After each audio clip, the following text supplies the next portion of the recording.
Hello everyone, welcome to make it easy civil platform. तो जैसे आप सभी को पता है, हरियाणा पब्लिक सर्विस कमीशन की वैकेंसीज रिलीज की गई थी। अभी अगेन उसका जो फॉर्म फिलिंग है चल ही रहा है।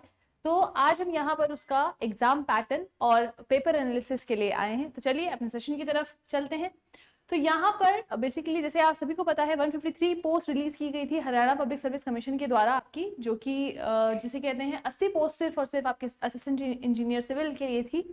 म्यूनसिपल इंजीनियर सिविल के लिए यहाँ पर 47 वैकेंसीज हैं और सब डिविजनल इंजीनियर के लिए अगेन यहाँ पर 26 वैकेंसीज के अराउंड हैं। अगर फॉर्म फिलिंग की बात करें तो जैसे कि मैंने कहा कि फॉर्म फिलिंग तो अभी चल ही रही है और अप टिल 1 सितंबर तक ये फॉर्म फिलिंग आप मतलब कर सकते हैं। और maximum age again general candidate के लिए यहाँ पर 42 ईयर्स की रखी गई है। और रिक्रूटमेंट प्रोसेस यहाँ पे 3 स्टेज रिक्रूटमेंट प्रोसेस रहेगा, ठीक है ना, जिसमें screening test, subject knowledge test और इंटरव्यू देखेंगे। तो बेसिकली पेपर पैटर्न आपका यही है। पेपर पैटर्न आपका तीन चरणों में ये एग्जाम आपका होने वाला है, जिसमें जो पहला चरण होगा वो होगा स्क्रीनिंग, मतलब छटनी के लिए सबसे पहले पेपर ये कराया जाएगा और यहाँ से जो बच्चे सिलेक्ट होते हैं वही आपका पेपर 2 आगे दे पाएंगे, ठीक है ना। तो यही ये छटनी के लिए ये टेस्ट है। सबसे पहले क्या होता था, बहुत बच्चों को यहाँ पे कंफ्यूजन था, उनके मैसेजेस आ रहे थे कि मैम यहाँ पर ये टेक्निकल है, नॉन टेक्निकल है।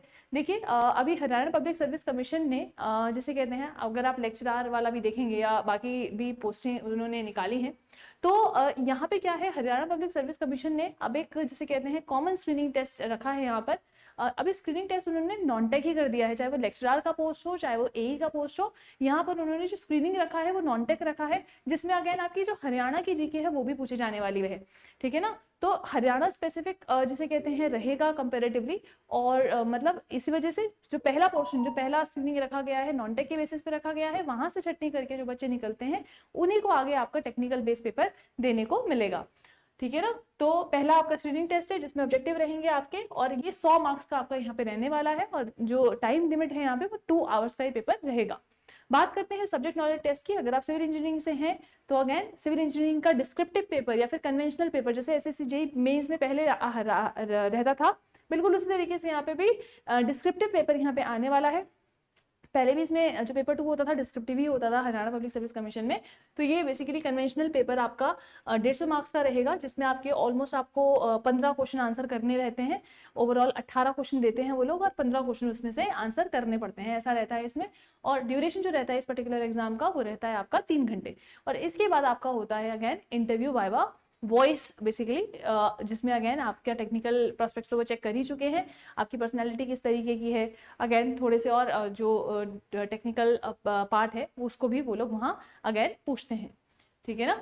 बात करते हैं सिलेबस की, क्योंकि देखिए टेक्निकल सिलेबस तो ऑल इन ऑल हम सभी को जिसे कहते हैं पता रहता है, पर यहाँ पे स्क्रीनिंग में क्या पूछा जाने वाला है। स्क्रीनिंग में अगर आप देखेंगे तो general science, current events of national and international importance, history of India, Indian world geography, Indian culture, polity, economy, general mental ability और basic numeracy, Haryana GK history, ठीक है ना। हरियाणा जीके जैसे कि मैंने आप लोगों को बोला था उन लोगों ने इंक्लूड किया है हरियाणा का जीके भी, वो अगेन उसमें स्क्रीनिंग टेस्ट में पूछेंगे। तो हरियाणा का GK, history, geography, polity, economy, culture etcetera, तो ये सारा आपका स्क्रीनिंग का सिलेबस यहाँ पे रहने वाला है एज पर द एनालिसिस, ठीक है ना। फिर फर्दर बात करते हैं हम आपके पेपर एनालिसिस की। देखिए कन्वेंशनल पेपर ही अगेन यहाँ पे पूछा जाने वाला है, तो हमने जो लास्ट ईयर का कन्वेंशनल पेपर है उसका एनालिसिस आप लोगों के लेके आए हैं। तो आप देख पा रहे होंगे यहाँ पे जो आपका स्ट्रेंथ ऑफ मटेरियल्स है, स्ट्रेंथ ऑफ मटेरियल से यहाँ पर लगभग 2 क्वेश्चन थे कन्वेंशनल पेपर में। देखिए अब ये ओवरऑल अगर आप इन क्वेश्चंस का काउंट करोगे ना तो ओवरऑल इनका क्वेश्चन का काउंट 35-36 आपको मिल रहा होगा। तो लेकिन मैंने तो अभी आपको कहा कि टोटल 18 क्वेश्चन आते हैं और उसमें से 15 आपको करने होते हैं, तो यहाँ पे इतना ज्यादा काउंट कैसे हो गया। तो आपने देखा होगा ना बचपन में हम क्वेश्चन पेपर आता था तो फर्स्ट का ए क्वेश्चन, फर्स्ट का बी पार्ट, फर्स्ट का सी पार्ट, इस तरीके से। तो यहाँ पे भी पेपर इस तरीके से आता है, इसीलिए टोटल नंबर ऑफ क्वेश्चंस मैंने यहाँ पे दिखाए हैं कि किस सब्जेक्ट से कितने आए हैं, ठीक है ना। तो ओवरऑल अगर आप देखेंगे तो ओवरऑल क्वेश्चंस 18 है, जिसमें से आपको 15 अटेम्प्ट करने हैं, लेकिन उन्हीं क्वेश्चंस के जो पार्ट्स हैं अलग अलग, A part, B part, C part, D part, जो भी पार्ट्स हैं उन सबको मिला के यहाँ पे जिसे कहते हैं ये कुल मिला के 35-36 आप लोगों को काउंट दिखेगा, ठीक है ना। तो स्ट्रेंथ ऑफ मटेरियल से जो यहाँ पे था वो आपका 2 क्वेश्चन थे कन्वेंशनल पेपर में, मतलब डिस्क्रिप्टिव टाइप पेपर में, जिसमें आपको अगेन उसको सॉल्व करना था। ट्रांसपोर्टेशन इंजीनियरिंग से भी यहाँ पर 6 क्वेश्चन देखने को मिले। सर्वे में आपके 6 क्वेश्चन थे अगेन, सॉइल मैकेनिक्स में 9 क्वेश्चन, फ्लूइड मैकेनिक्स में 4, इरिगेशन इंजीनियरिंग में 1 और एनवायरमेंटल इंजीनियरिंग में 7।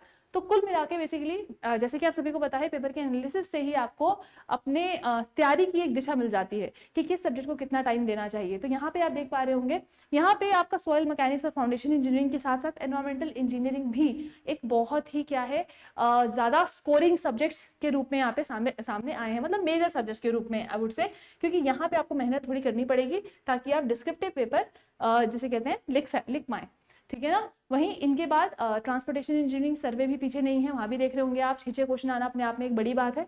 तो आप सर्वे को और ट्रांसपोर्टेशन इंजीनियरिंग को भी बराबर ही तवज्जो आपको देनी पड़ेगी इस पर्टिकुलर एग्जाम को क्रैक करने के लिए। फिर आरसीसी और स्टील स्ट्रक्चर्स की अगर हम बात करें तो यहाँ से अभी कन्वेंशनल पेपर में एक एक क्वेश्चन ही देखने को मिला है, ठीक है ना। तो मतलब मेजर सब्जेक्ट आपको इसी एनालिसिस से पता चल गया कि कन्वेंशनल पेपर में किस तरीके के क्वेश्चंस लास्ट ईयर आपके पूछे गए थे, ठीक है ना। तो ये था आपका paper analysis Haryana public service commission को लेके।